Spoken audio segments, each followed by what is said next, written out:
sociales, de Instagram, etcétera, etcétera, pueden escuchar esta conferencia. Les felicitamos por el amor que le tienen a la Biblia y a la palabra de Dios, que es el tesoro más grande que Dios nos ha dejado. En el libro de Hebreos, capítulo 12, versículo del 5 al 11, vamos a tener un mensaje especial que titulé Disciplinas por la carnalidad. Ándale. Disciplinas por andar de carnal o por la carnalidad, que es una palabra que se usa en 1 Corintios 3, cuando Pablo les llama a los corintios, les hablé como a carnales y no, ¿verdad?, como a personas adultas en Cristo.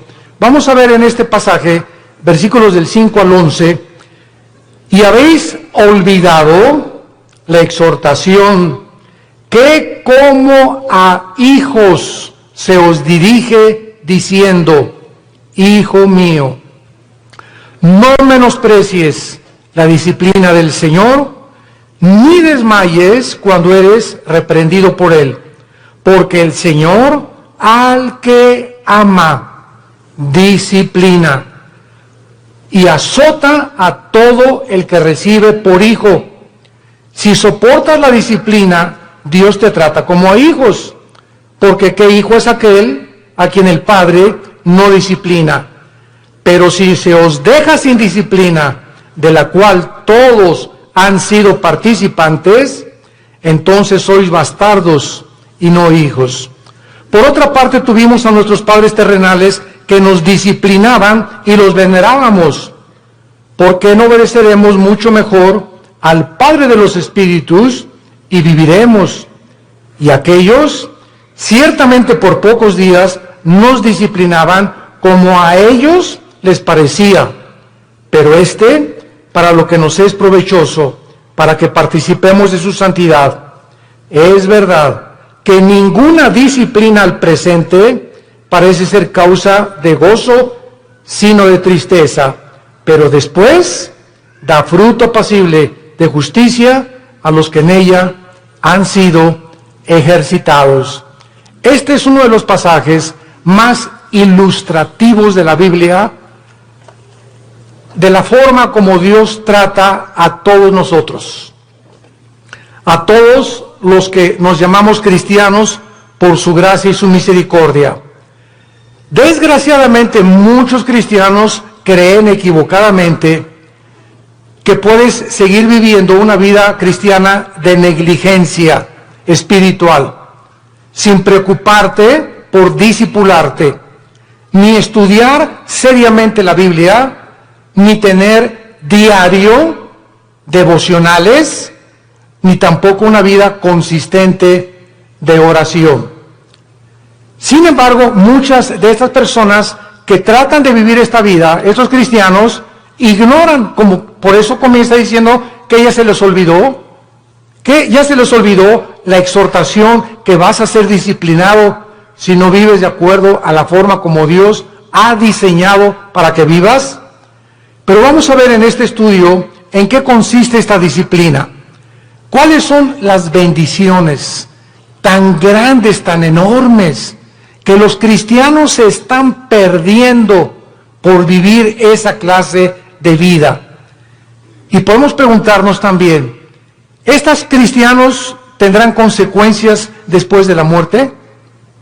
Porque tendrán consecuencias en esta vida y hay consecuencias después de la muerte también. O sea, que todos vamos a llegar al cielo y todos vamos a ser recompensados de la misma manera. ¿Qué cosa es lo que Dios usa como disciplina a los cristianos que le han querido abandonar? A los cristianos que le han dicho, Señor, en 3 meses nos vemos. Déjame irme de vacaciones y reventarme las vacaciones, etcétera, etcétera, y después de la Navidad te vuelvo a ver, ahí en enero tengo una cita contigo en la iglesia, Señor. El primer domingo comenzamos otra vez la vida cristiana. ¿Cuánto tiempo cree un cristiano o cristiana, desde luego, que puedes vivir sin que Dios haga algo para regresar otra vez a tener la comunión con Él? Vamos a ver todas estas respuestas en la Biblia y vamos a comenzar con la apostasía. La palabra apostasía, apistemia en el griego, significa salirse del camino, apartarse del camino o vulgarmente brincarse las trancas. O sea, la Biblia diseña a la iglesia como un corral donde Cristo es el pastor, nosotros las ovejas, y cuando una oveja se quiere saltar del corral, pues ¿qué pasa, verdad? Pues es que yo quiero encontrar otros pastos, engañada de que fuera del corral hay mejores pastos o mejor vida, lo cual es completamente mentira, porque fuera del corral están los lobos esperando comerse las ovejas. Dice el cuento que había una ovejita que le llamaban la rebelde de Tlanepantla. Y esta ovejita se brincó una vez el corral y fue el pastor por ella y se la trajo cargando. Y se brincó 2 veces el corral y el pastor fue por ella. Y la tercera vez que esta ovejita de Tlanepantla se brincó el corral, entonces el pastor fue y le rompió una pata a propósito. Y le dijo, prefiero que aquí dentro del corral estés cojita y manquita a que te salgas y te vuelva a comer el lobo. Entonces muchas veces Dios tiene que recurrir, como lo vamos a ver, a disciplinas extremas, que son muy raras veces. Pero Dios prefiere 1000 veces, y Cristo lo dijo en Marcos con estas palabras: es mejor que entres al cielo cojo y ciego y manco, a que entres entero y te vayas al infierno. Veamos pues entonces que dentro de la apostasía hay 2 clases de apóstatas. Esto es muy importante. La Biblia nos advierte claramente que mientras más nos acerquemos al final de la segunda venida de Jesucristo, aumentará la tendencia a abandonar los principios cristianos.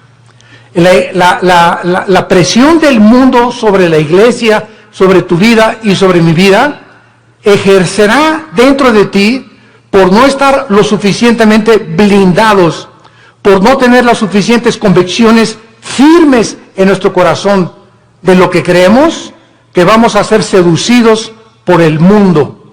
En Mateo 24:12, Cristo dijo, por haberse multiplicado la maldad, como en el siglo XXI hemos llegado al último grado de maldad. ¿Saben ustedes cuál es el último grado de maldad? Llamarle a lo bueno malo y a lo malo bueno. Y cuando llegamos al punto donde reconocemos y legislamos las naciones, o más bien legislan las naciones los matrimonios entre los hombres y entre las mujeres, es el síntoma más grande que existe de descomposición social. ¿Por qué? Porque la familia es el fundamento de la sociedad. Es el núcleo y la fuerza de un país. Y cuando ya 2 hombres creen que pueden tener y hasta llegar al grado de adoptar hijos, porque ellos no pueden tenerlos desde luego, pero eso sí reconocen que las mujeres paren hijos, ¿verdad? Y no podemos nosotros, pero vamos a buscar quien no lo tenga por nosotros y lo vamos a adoptar. Entonces cuando llegamos a ese punto donde ya se está destruyendo psicológica, mental, emocional, sentimentalmente, las vidas de los niños, que son los que dijo Cristo, el que haga tropezar a un niño, más le vale que se amarre una piedra aquí en el cuello de molino y se eche al río y se ahogue con la piedra, porque dejad que los niños se acerquen a mí, porque de ellos es el reino de los cielos. Y cuando comenzamos a tener a los niños y meterlos a nuestra mugre y a nuestra manera de maldad en la que vivimos, arrastrándolos a ellos, a que tengan solamente 2 papás o 2 mamás, sin papá y sin mamá, es cuando nosotros nos damos cuenta que se está ya desarrollando una sociedad que ha llegado al punto de desatar y acarrear los juicios de Dios. Entonces, la Biblia nos muestra claramente que esta maldad iba a aumentar. En 2 Timoteo capítulo 3 dice, vendrán tiempos peligrosos. Y esta palabra peligrosos, alepos, en el griego, significa feroces. Y solamente en todo el Nuevo Testamento se usa esta palabra, alepos, que se tradujo en 2 Timoteo, peligrosos, y en los evangelios se usa con los endemoniados. Cuando la Biblia describe al endemoniado gadareno, dice que era de aspecto feroz, o sea, alepos. Y vemos cuando dice Pablo en 2 Timoteo 3, del 1 al 5, vendrán tiempos de que los demonios van a aumentar su ataque contra los seres humanos, y habrá hombres amadores de sí mismos, intemperantes, orgullosos, sin afecto natural, con odio a los padres, sin respeto a la autoridad, etcétera, etcétera. Entonces la Biblia nos pinta un panorama que estamos ya entrando a ese lugar, a esa plataforma, a esta dimensión en la que el mundo va a ejercer más y más presión contra nosotros y muchos se van a apartar. Y esta palabra apostasía, como vimos, es salirse el camino, apartarse de la verdad o seguir otro curso revelado. Por ejemplo, en Hechos 5:37, hablando de un líder de una secta, dice que se los llevó en pos de sí.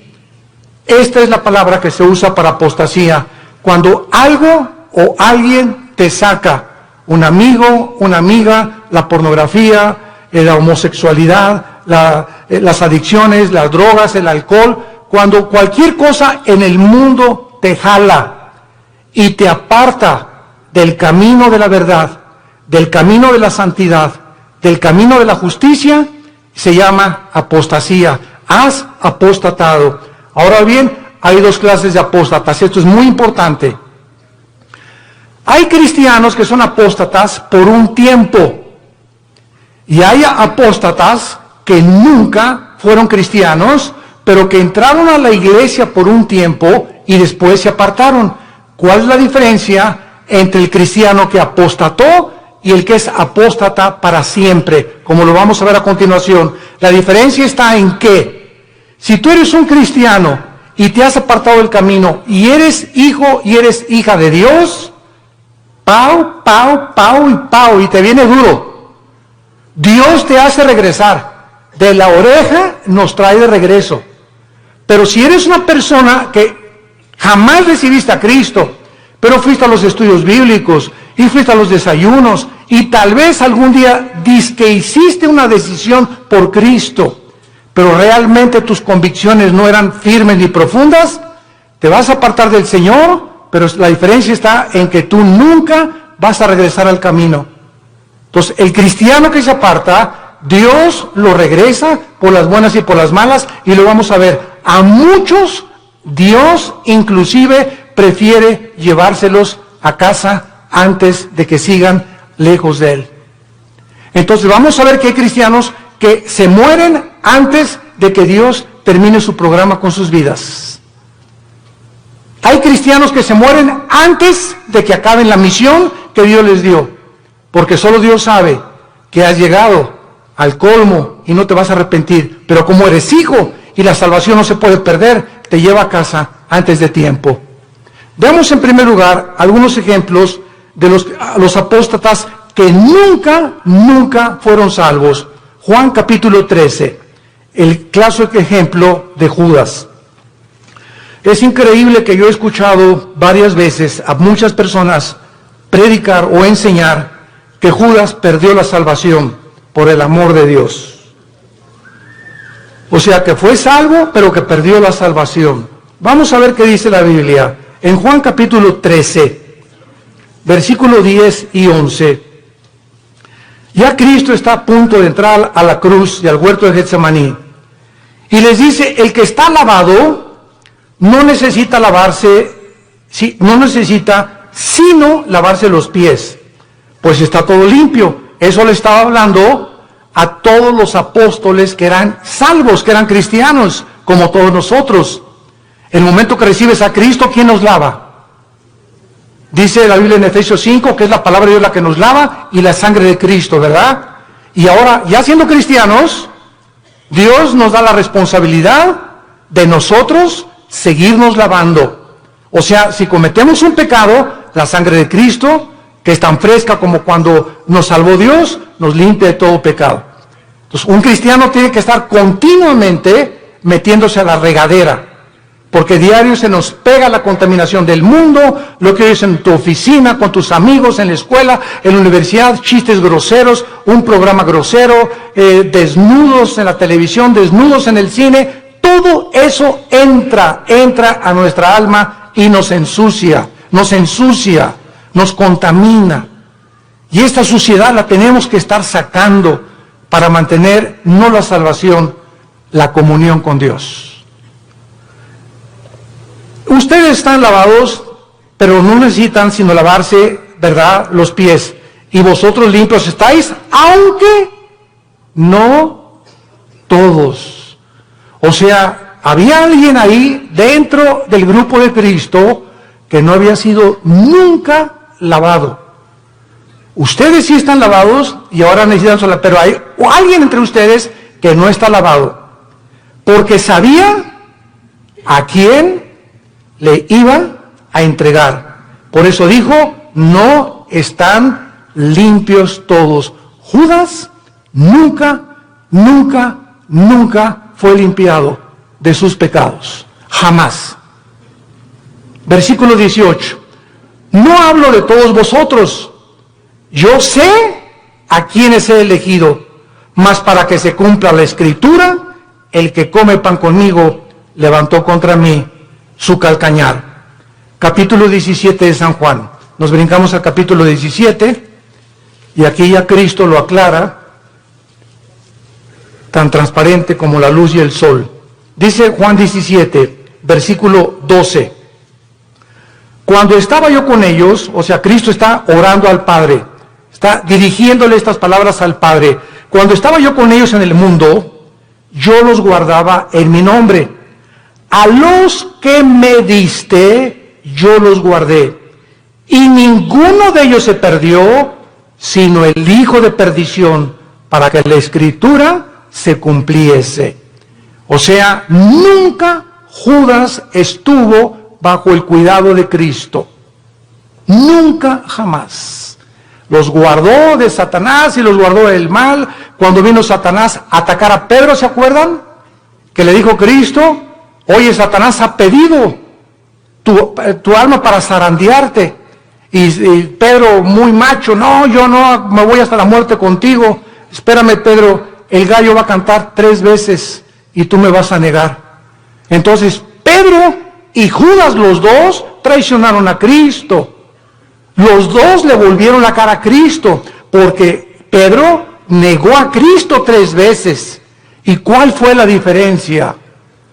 Que cuando Pedro le negó, vean esto, cuando Pedro negó a Cristo, en ese momento Cristo se encontraba como a 10 metros de Pedro. Y cuando Cristo volteó a ver a Pedro, Cristo lo volteó a ver con los ojos moros. Ya había sido golpeado Cristo. Imagínense ustedes a Pedro, en el momento que canta el gallo, volver a Cristo, y Cristo con sus ojos moros, adolorido por los golpes que los soldados ya le habían dado, lo ve a Pedro diciéndole, ya ves, pero sabes una cosa, te sigo amando. ¿Y cuál fue la diferencia con Judas? Judas entregó a Cristo por 30 monedas de plata y sin embargo, cuando tuvo las monedas de plata, nunca creyó que Jesús era el Mesías, porque si hubiera creído, se hubiera arrepentido y le hubiera pedido perdón. ¿Qué hizo Judas? Agarró las 30 monedas de plata y las tiró. Y fue y se quitó la vida. Se suicidó. Se colgó de un árbol. Dice en Hechos capítulo 1 que se rompió, ¿verdad?, la rama del árbol y cayó de las piedras y todas se estripó completamente. Murió ahorcado y con todo el vientre abierto, comido por los gusanos. Así acabó Judas. Judas nunca, jamás fue salvado. Y en el capítulo 18, dice en el versículo 8 de Juan también, respondió Jesús, os he dicho que yo soy, pues si me buscáis a mí, dejara a ir estos, para que se cumpliese aquello que había dicho, de los que me diste, no perdí ninguno, más que como dijo anteriormente, el hijo de perdición. Ahora, el apóstol Pedro, seguimos estudiando las personas que nunca fueran salvas. Segunda de Pedro, capítulo 2. Aquí el apóstol Pedro claramente habla en el capítulo 2 y describe las características de todos los falsos profetas. De todos esos que pueden predicar y pueden ser hasta pastores, pueden ser predicadores, ¿verdad? Inclusive que no tienen la salvación y que jamás fueron salvos. Y dice en Pedro, versículo 21 y 22, describiendo ya todas sus características de estos falsos maestros y profetas que menciona en el versículo 1 y versículo 2, dice el versículo 21, segunda de Pedro 2, 21 y 22, porque mejor les hubiera no haber conocido el camino a la justicia. O sea, hay personas que conocían que Jesús era el Cristo, que Jesús murió por sus pecados por ellos, y conocían que Cristo era la verdad, y que la Biblia era la verdad.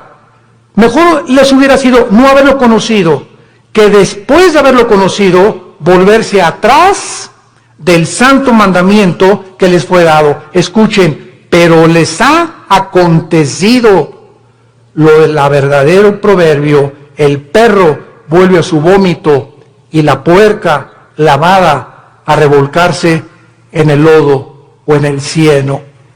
Aquí Pedro, de una forma ya inequívoca, describe que todas estas personas nunca fueron salvas.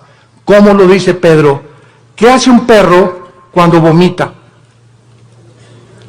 Se vuelve a comer lo que salió, ¿verdad?, de su estómago. ¿Por qué lo hace?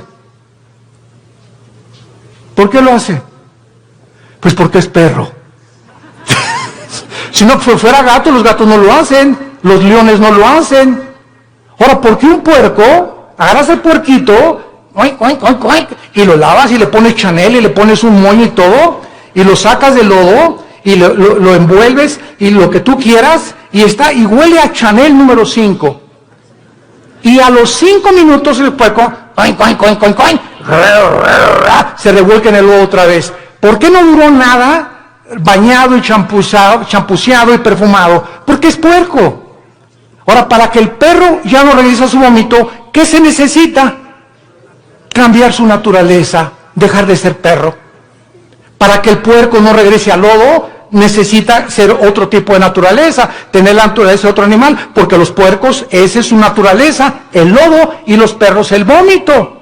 Aquí está hablando Pedro, que estas personas, su naturaleza nunca fue cambiada, porque si hubiera sido cambiada, no regresarían a ser lo que hicieron antes de conocer a Cristo. ¿Me van siguiendo? Esta es la grande diferencia de las personas que nunca fueron salvas. En 1 Juan 2:19, el apóstol Juan dice, 1 Juan 2:19, salieron de nosotros.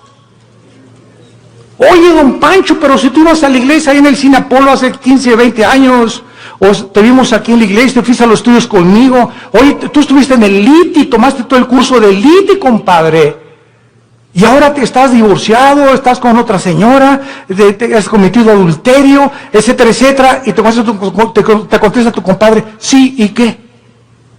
Chale.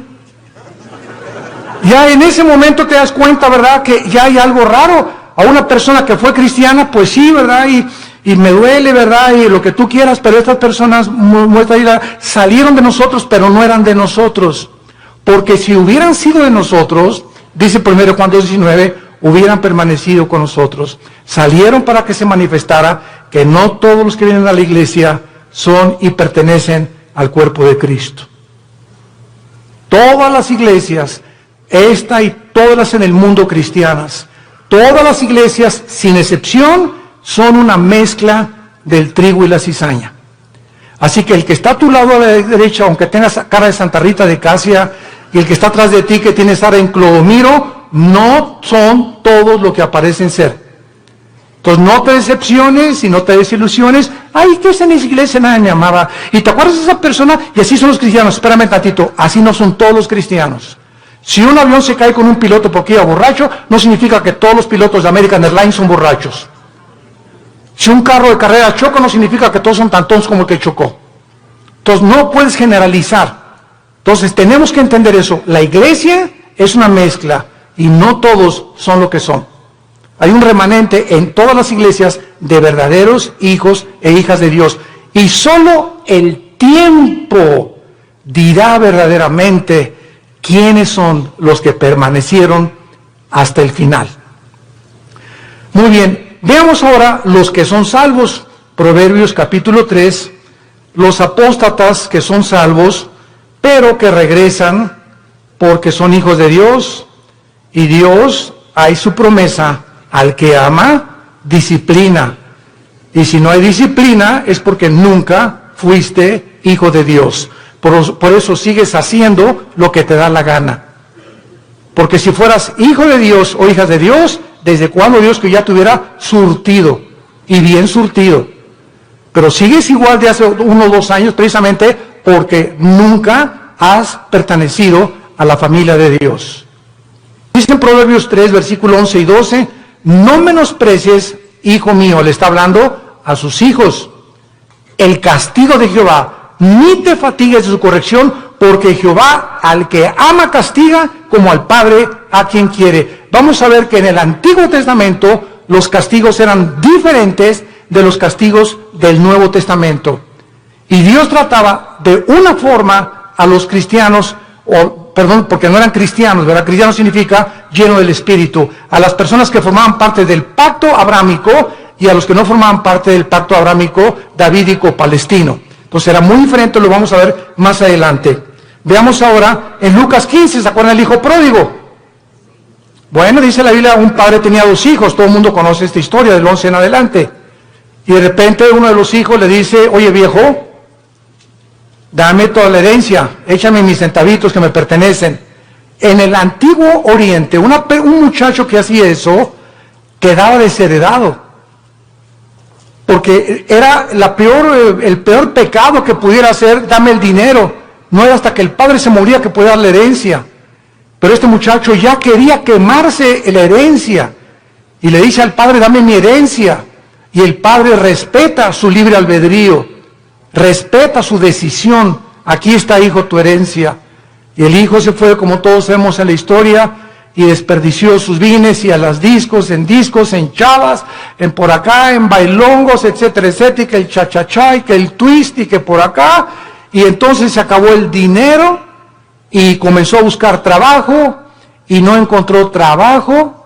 Había ya deteriorado su salud y encontró trabajo alimentando puercos. Alimentando puercos.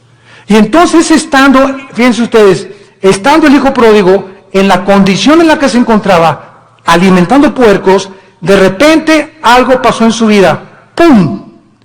Algo lo hizo despertar y ver la realidad de lo que él había hecho. Y no en todos, a muchos Dios los deja. Pero como era hijo, tuvo que despertar la realidad. Y entonces dijo, ¿cuántos hombres en la casa de mi padre que no son sus hijos? Yo era su hijo. Los obreros de mi padre tienen cama, tienen comida, buena comida. Y yo que soy hijo estoy alimentando puercos. Esto haré. Ahí está la conciencia que no todos tienen. Porque la tuvo él, porque era hijo. Esto haré. Regresaré e iré con mi padre y le pediré perdón. Y le diré, padre, no vengo a nada. Vengo a que me hagas hasta atrás y no quiero ni siquiera que tener los privilegios que tienen tus hijos. Hazme como un obrero como todos los demás. Y el padre no estaba con un bate de béisbol esperándolo, ni con un garrote. El padre se retrata en la Biblia, en este pasaje, que siempre todos los días, con sus brazos abiertos, mirando al horizonte, siempre esperando y sabiendo que como era su hijo, tenía que regresar algún día. Y Dios sabe que nosotros, cuando nos alejamos de Él, siempre nos está esperando a que regresemos. Que le pidamos perdón, porque nos ama, está enamorado de nosotros. Dios está enamorado de nosotros. No te imaginas cuánto te ama Dios. Que dio a su Hijo. A su Hijo lo dio por ti y por mí, para que tú y yo jamás nos alejemos ya de Él. Y cuando nos alejamos, Él prefiere 1000 veces dejarte cojo, manco, hacer algo para que regreses, porque eres su hijo. Y nunca, nunca, nunca nadie nos podrá separar de Él. Nadie, porque somos sus hijos. Y el padre gritó: traigan el mejor becerro y vamos a hacer una fiesta, y traigan un anillo y pónganselo en el dedo, y traigan las mejores ropas, que significa la justicia de Cristo. Y entonces, ¿por qué el hijo regresó? Porque nunca perdió su calidad de hijo, nunca.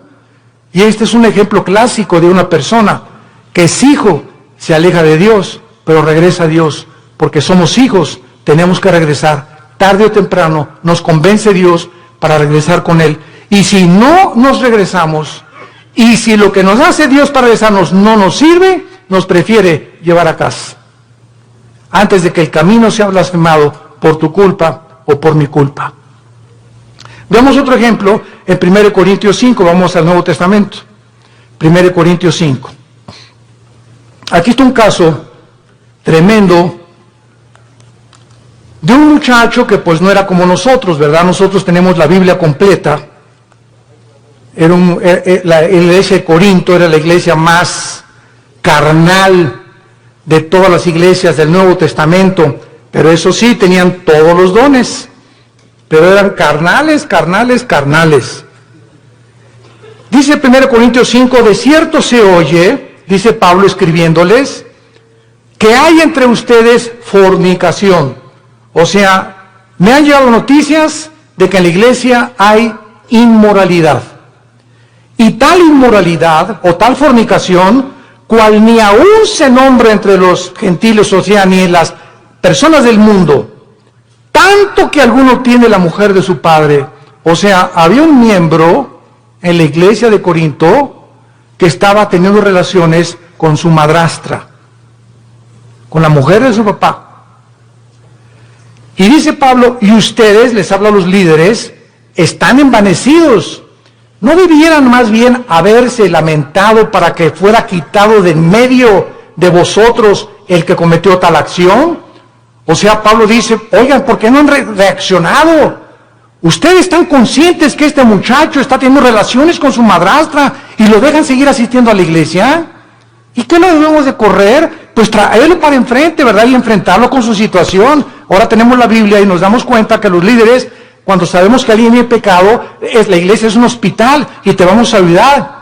Pero cuando sabemos que alguien insiste y sabemos que alguien, por ejemplo, si una señora me dice, mi esposo tiene ya 6 meses que es adúltero, hermano, pastor, y ya hablamos nosotros con el esposo, los pastores, y ya le dijimos, mira, estás viendo el pecado, y sabemos que sigue en adulterio, la disciplina de Dios es decirle a esa persona, tú no puedes entrar a la iglesia, porque puedes entrar porque es un hospital, si colaboras con el doctor para que te cure. Pero ¿de qué te sirve ir al hospital? A que te pongan benditas y que te pongan curitas, y saliendo del hospital te las arrancas y te las quitas. Y regresas con el doctor, oiga, ya le he puesto 3 curitas, pues es que no me gustan, entonces ¿para qué vienes conmigo? Si no quieres que te cure, ¿para qué vienes al hospital? Y así es la iglesia, un hospital de almas enfermas que necesitan sanidad de Dios. Y dice más adelante el versículo 3, ciertamente dice Pablo, yo, como ausente en cuerpo, pero presente en espíritu, ya como presente he juzgado al que tal cosa ha hecho, en el nombre de nuestro Señor Jesucristo, reunidos vosotros y mi espíritu con el poder de nuestro Señor Jesucristo, el tal sea entregado a Satanás para destrucción de la carne. Vean ustedes con mucha atención lo que sigue, a fin de que el espíritu sea salvo en el día de Cristo o en el día del Señor. ¿Qué estaba diciendo Pablo? Que cuando una persona es disciplinada por los pastores en la iglesia y es sacada de la iglesia al mundo, lo sacas del corral, afuera del corral están los lobos. Y Dios le da el permiso a Satanás de atacar a esa persona y quitarle la vida. Y quitarle la vida. Pero el espíritu es salvo porque era hijo de Dios. A fin de que el espíritu sea salvo, Aquí está un muchacho que iba a morir en pecado, pero como la salvación no se pierde, se va al cielo antes de tiempo. ¿Por qué? Porque la salvación que nos ha dado es por gracia. Para que nosotros seamos salvos y entendamos esto, no puede haber ninguna obra buena antes de la salvación, ni ninguna obra buena después de la salvación, para que nosotros seamos mantenidos siendo salvos. Cuando alguien me dice que la salvación se puede perder, les digo, bueno, es que tú no has entendido el pacto de Dios. Antes de Cristo, ¿cómo fuiste salvado? ¿Qué hiciste para ser salvo? Nada, no hizo nada, y Dios te salvó. Bueno, ya eres salvo. Y ahora me dices que ahora me tengo que hacer buenas obras para mantener mi salvación. No, de ninguna manera. Si hay alguna sola obra que tú hagas para decir que esas obras están manteniendo en el camino de la salvación, entonces ya estás atrayendo mérito sobre tu vida y le robas la gloria a Dios. Las buenas obras que hacemos después de que somos salvos no son para mantener la salvación, son como el fruto de nuestra santificación. Efesios 2:10, porque para buenas obras hemos sido llamados, las cuales preparó Dios de antemano para que anduviéramos en ellas. Entonces, las buenas obras que yo hago después de Jesucristo implican y dan testimonio que soy hijo de Dios, pero no hago buenas obras, ni me porto bien para decirme, Señor, ya pequé, ya perdí la salvación, ya perdí el nuevo nacimiento, mañana nazco de nuevo, ¿verdad? O ya pequé, el Espíritu Santo ya me selló, pero ya se fue porque ya perdí la salvación, pero el año que entra que regrese a ti, me vuelves a sellar, ¿verdad? Imagínense ustedes este estado tan absurdo espiritual de una persona. Entonces, si pierdes la salvación, ya no vuelves a ser renacido de nuevo, ya regresaste a la eternidad, otra vez al estado en que te encuentras. ¿Puede un bebé que nazca regresar al vientre de su madre otra vez? Imagínate, no me gusta aquí afuera, mejor me regreso adentro. Y el bebé lo meten dentro de la panza de la mamá, ¿verdad? De la matriz de la mamá. Es absurdo, es exactamente la salvación. Veamos otro ejemplo en Santiago capítulo 5, de personas que son cristianas, pero pecaron, pero están en peligro muy grave de ser disciplinados por Dios. Santiago 5, versículo 19 y 20. Hermanos, ¿a quién le está hablando? A hermanos, a cristianos. Si alguno entre vosotros, o sea, entre los hermanos, se ha extraviado, o sea, se ha salido del camino, o ha apostatado de la verdad, y alguno le hace volver, sepa que el que haga volver al pecador del error de su camino, salvará ¿de qué? De muerte un alma y cubrirá multitud de pecados. Esto es lo que vamos a ver en 1 Juan 5, lo vamos a ver, esto es lo que se llama el pecado de muerte de un cristiano. Si tú ves que tu hermana o tu hermano anda por ahí afuera y nadie sabe más que es cristiano, pero tú vas, oye Jorge, ya no sigas así, hombre, ya no te la sigas tronando, ya no sigas acostándote con tu novia, Dios te va a disciplinar. Y si tú convences a esa persona de que regrese al pecado, lo estás salvando, porque si ese que tú vas a exhortar sigue ese camino, Dios no tarda en llevárselo a casa antes de tiempo, o que le venga algo serio en su vida para que lo haga recapacitar y regresar a Dios, o llevárselo a casa antes de tiempo. Si tú ves a alguno entre los hermanos que tiene una vida licenciosa y que se dice cristiano, y tú logras convencerlo y orar con él, o comenzar a orar por él y traerlo al camino otra vez, lo estás salvando de que Dios se lo lleve antes de tiempo a su casa. Ahora veamos otro ejemplo también de estas personas en 1 Juan capítulo 5. Antes del Apocalipsis está 1 Juan, y dice así.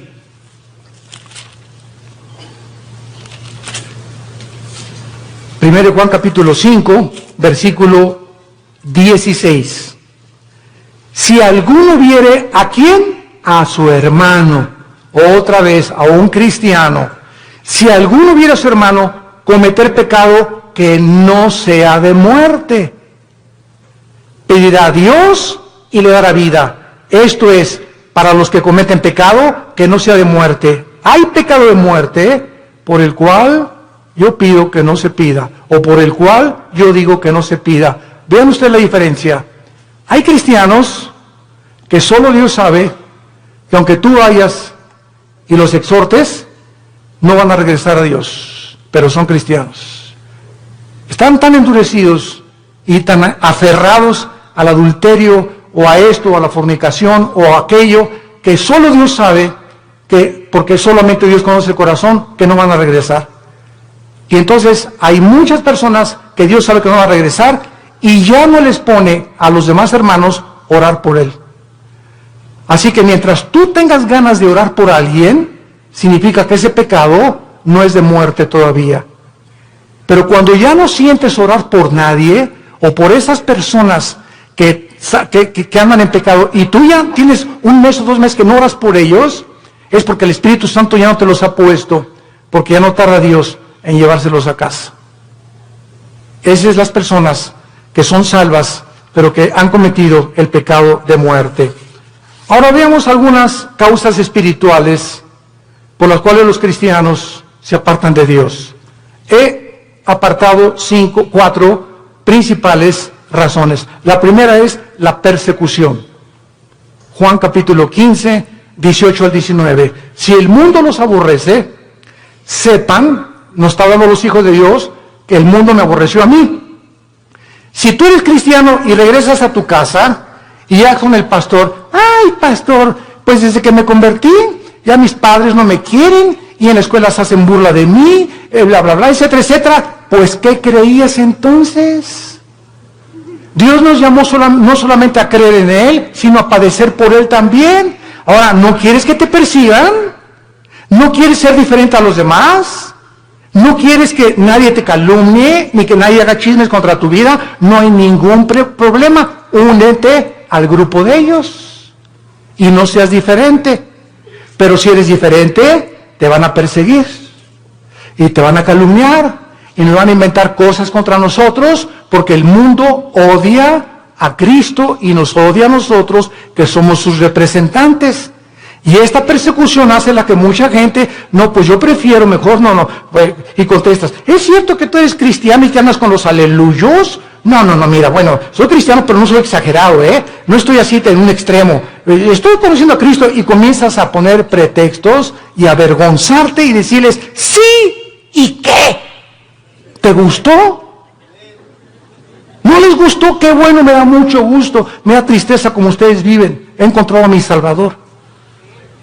¿Por qué nos habíamos de avergonzar de aquel que en la cruz dio su vida desnudo por nosotros? Él no se avergonzó por nosotros. ¿Y tú te avergüenzas de Él porque tu familia te persigue? ¿Porque eres diferente a tu familia? Entonces, esta persecución hace que muchos se alejen del Señor. Número 2, la negligencia de la palabra de Dios. Hebreos capítulo 2. Ya la Biblia no la lees desde hace 2, 3 semanas.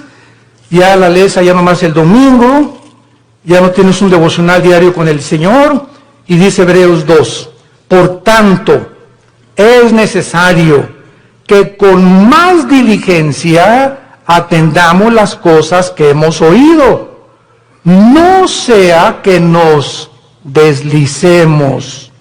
Porque si la palabra dicha por medio de los ángeles fue firme, y toda transgresión y desobediencia recibió justa retribución, ¿cómo escaparemos nosotros si descuidamos una salvación tan grande, la cual, habiendo sido anunciada primeramente por el Señor, nos fue confirmada por los que lo oyeron? Esta frase, ¿cómo escaparemos nosotros si descuidamos la salvación? Muchos la han atribuido a que sí se pierde la salvación. Nos está hablando Dios, ¿cómo escaparemos de su disciplina? Lee también Hebreos 12.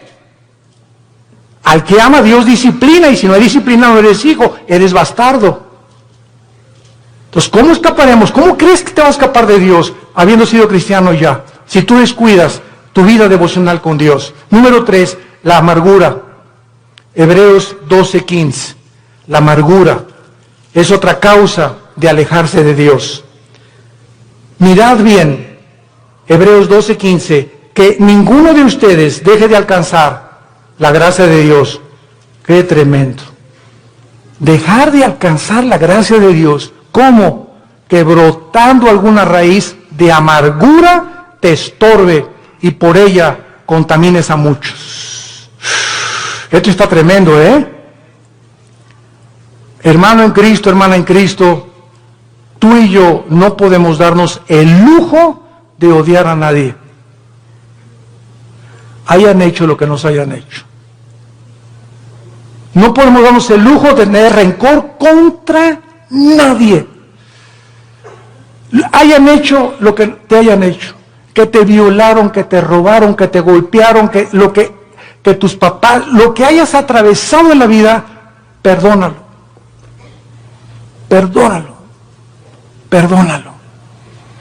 Que no puedo perdonarle, cae de rodillas, Señor, díselo, no puedo perdonar. Gracias, hija, porque eres honesta. Padre, si tú no me das el poder de perdonar a Pancho o a Lucrecia o a Carlita, etcétera, etcétera, o al perro que me mordió, no tengo la capacidad de perdonar.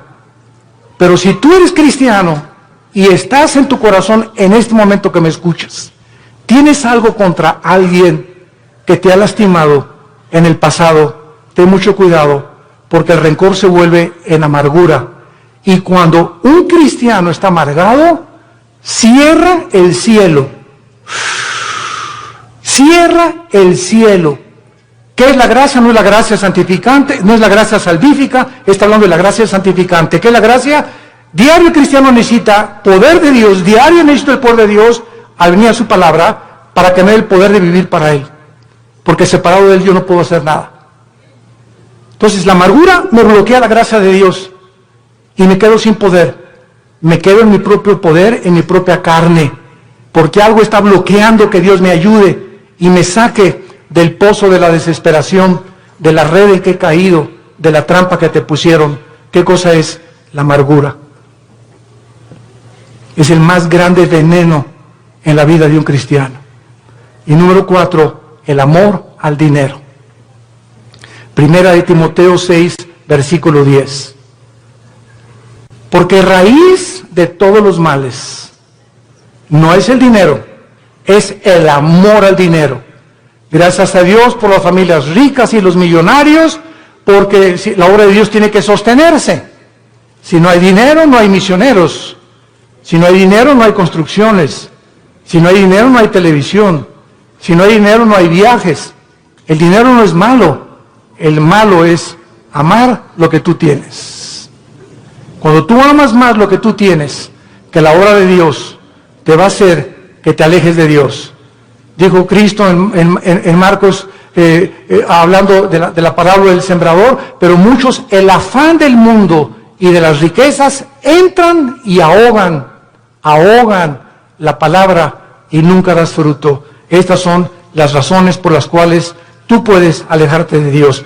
Ahora veamos rápidamente en 2 Samuel 7, las consecuencias que sufrieron en el Antiguo Testamento los que eran y pertenecían al pueblo de Dios. O sea, los que tenían garantizada ya la salvación. De forma diferente a la de nosotros, porque no tenían el bautismo del Espíritu Santo, pero la forma en que eran de Dios. 2 Samuel capítulo 7, veamos la disciplina de Salomón. La Biblia menciona 3 consecuencias principales del pecado en un cristiano. Número 1, la disciplina. 2, la muerte, que ya lo vimos. Y 3, la pérdida de recompensas en la otra vida. En otras palabras, si tú te mueres siendo cristiano en pecado, o en un pecado, porque pues quién se va a morir sin pecado, ¿verdad? El único sin pecado ha sido Jesucristo. Si yo me muero, estás ahí en el hospital, y ya te da el síntoma, y una enfermera guapa y le haces, ¿qué tal, enfermerita? Ya le echaste ojitos, ¿verdad? Y ¡pum! Te mueres. Te llevaste ese pensamiento al otro laredo, ¿verdad? O sea, no moriste santito, sin haber roto un plato.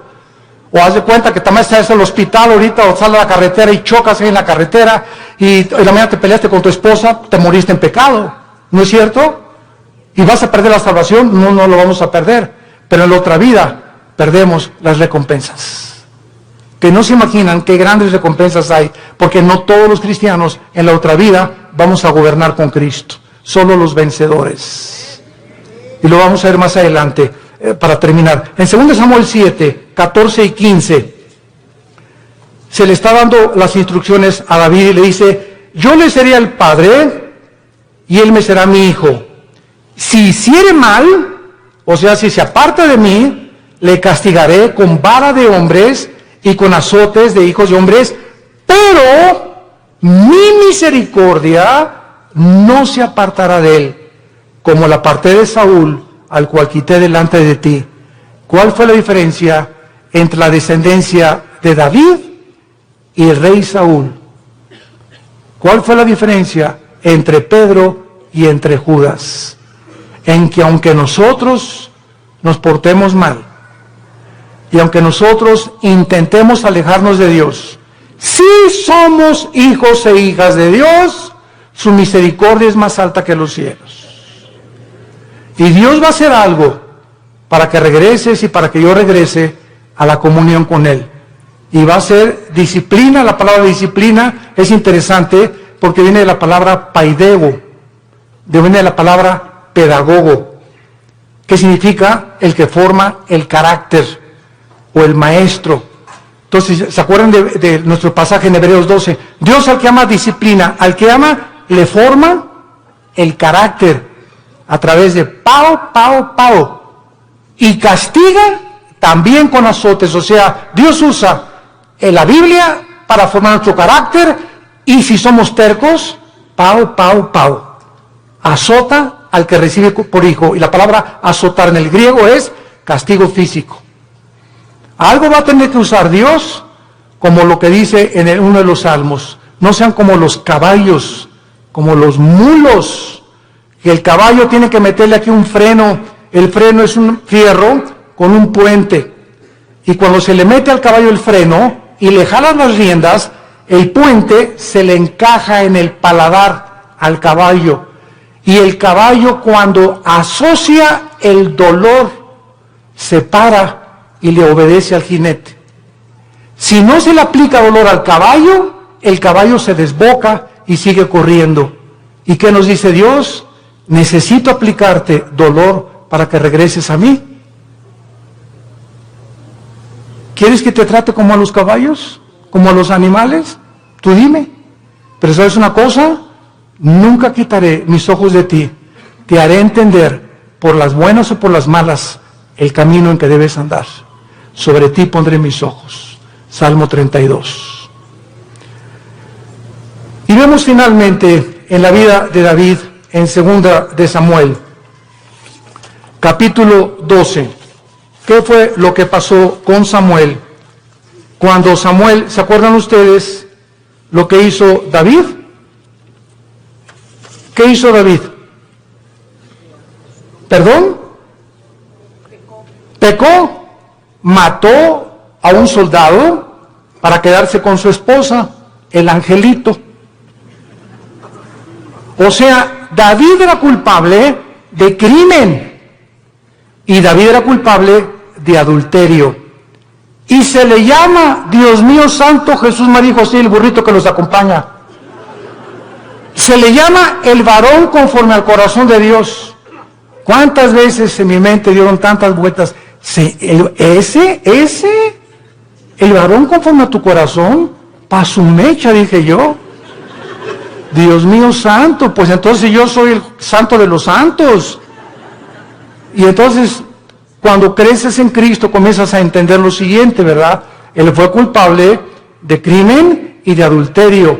Pero viene Cristo en Mateo 5 y dice lo siguiente: cualquiera de ustedes que ve a una mujer, no necesitas acostarte con ella. Si tú deseas en tus ojos y en tu corazón a una mujer acostarte con ella, aunque no lo hagas físicamente, tú eres ante los ojos de Dios adúltero. Ahora, nadie aquí puede decir que nunca ha visto a una mujer para desear estar con ella. No me digas porque ni San Jacobo lo pudo hacer. No seas mustio.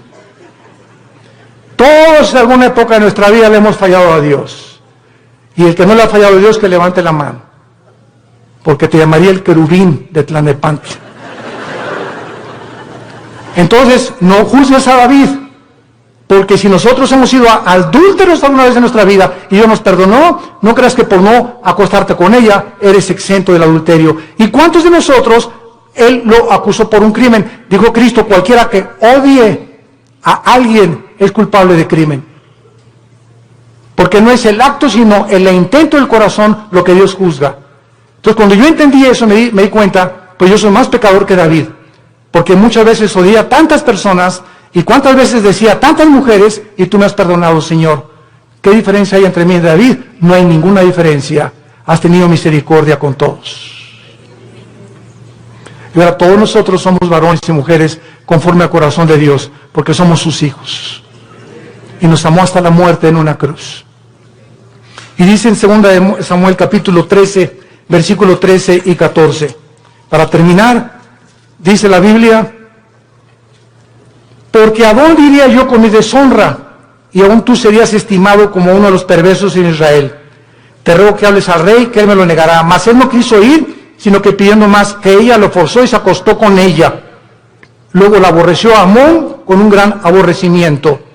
Vemos nosotros aquí, cuando dice remover la misericordia, se refiere al pasaje donde el rey Saúl fue advertido que si obedecía a Cristo, él permanecería firme en su reino.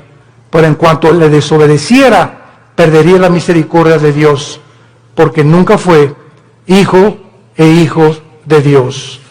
Santos de Dios, tenemos nosotros ahora delante de nuestras vidas un panorama tremendo. Vale la pena permanecer en Cristo. Vale la pena ya tomar en serio a Dios y decir, voy a tener devocionales con Él diario, porque separado de ti no lo voy a hacer, Señor. Limpiar mi vida, amar a mi esposa, amar a mi esposo, darles un buen ejemplo a nuestros hijos, vivir una vida sexual, limpia, pura y santa delante de Dios, que tiene grandísimas recompensas para tu matrimonio futuro, para tus hijos y para la eternidad. Y acabamos con Apocalipsis capítulo 20, donde comprobamos las recompensas finales de que no todos los cristianos, aunque dicen, aunque de panzazo me vaya al cielo, con 6 de calificación, con eso me conformo. No te conformes con el 6. Dice Apocalipsis 24, y vi tronos, y se sentaron los que recibieron facultad de juzgar. Y vi las almas de los decapitados por causa del testimonio de Jesucristo y por la palabra de Dios, los que no habían adorado a la bestia ni a su imagen, y que no recibieron la marca en sus frentes ni en sus manos, y vivieron y reinaron con Cristo 1000 años. Vi tronos y se sentaron solamente algunos, o sea, los que recibieron el derecho, la facultad, el honor de sentarse en un trono. Sentarte en un trono en la Biblia es gobernar. Y Cristo dijo en Apocalipsis 2, el que venciera al final se sentará como yo me senté con el Padre en el trono, tú te sentarás conmigo a gobernar también. O sea que en la otra vida va a haber reyes y príncipes y soldados rasos, cristianos que nunca quisieron pasar al siguiente nivel de santidad ni de crecimiento en la gracia de Dios. ¿Qué escoges tú en esta tarde para vivir en tu vida cristiana? Dios al que ama disciplina y azota al que recibe por hijo. No juegues con Dios. No juegues con Dios, porque Dios es un Dios santo, santo, santo. Gracias por tu palabra, Señor, en esta tarde, por el amor tan eterno e infinito que has derramado en nuestras vidas por ti, al mostrarnos que la vida de tu Hijo fue el precio que pagaste para que nunca dudáramos de cuánto nos amas, porque eres un Dios bueno. Cuán grande es la bondad de Dios que Él ha guardado para los que le aman y guardan sus mandamientos. Confié en el Señor y Él me ayudó y me libró de mis angustias y me puso sobre la roca y de la vergüenza de mis enemigos y de la vergüenza y el oprobio de mis perseguidores. Diré yo a Jehová, esperanza mía, castillo mío, mi Dios, ¿en quién confiaré? Castillo mío, mi roca. Torre fuerte es el nombre de Jehová. A él correrá el justo y seremos levantados. Dios en esta tarde te está hablando, tú que has alejado tu camino de él. Ustedes que nos ven por la televisión y por los medios de las redes sociales, si tú has escuchado este mensaje y sabes que Dios te está diciendo, regresa mi hijo mío, regresa hija mía, te estoy esperando desde hace muchos meses o años. Y si estás oyendo mi voz es porque eres mi hijo y porque eres mi hija. Y tus lágrimas que yo veo me dan evidencia de tu arrepentimiento. Ven a mí, te estoy esperando, no para castigarte ya, sino para vestirte con mi justicia, para que celebremos juntos la fiesta otra vez, para devolverte el gozo de la salvación y para que sigas caminando en mi mano y jamás te apartes de mí, porque ciertamente el bien y la misericordia te seguirán todos los días de tu vida y algún día estarás conmigo en casa, dándome las gracias de todo lo que hice por ti y del amor eterno con que te he amado. Ven a mí, arrepiéntete de tus pecados y entrégale tu vida a Jesucristo. Y dile, Señor, perdóname haberme alejado de ti. Regreso a ti con todo mi corazón y con todas las fuerzas de mi alma. Gracias por haberme hablado esta mañana y haberme dicho que no puedo vivir así ya, que el pecado, la paga del pecado es la muerte, y que el que esconde sus pecados no prosperará, mas el que los confiese y se aparta alcanzará misericordia. Gracias porque en esta mañana he alcanzado tu misericordia, en el nombre de Jesús, amén. Gracias, Señor, por la palabra de Dios. Gracias por la Biblia. Gracias, Señor.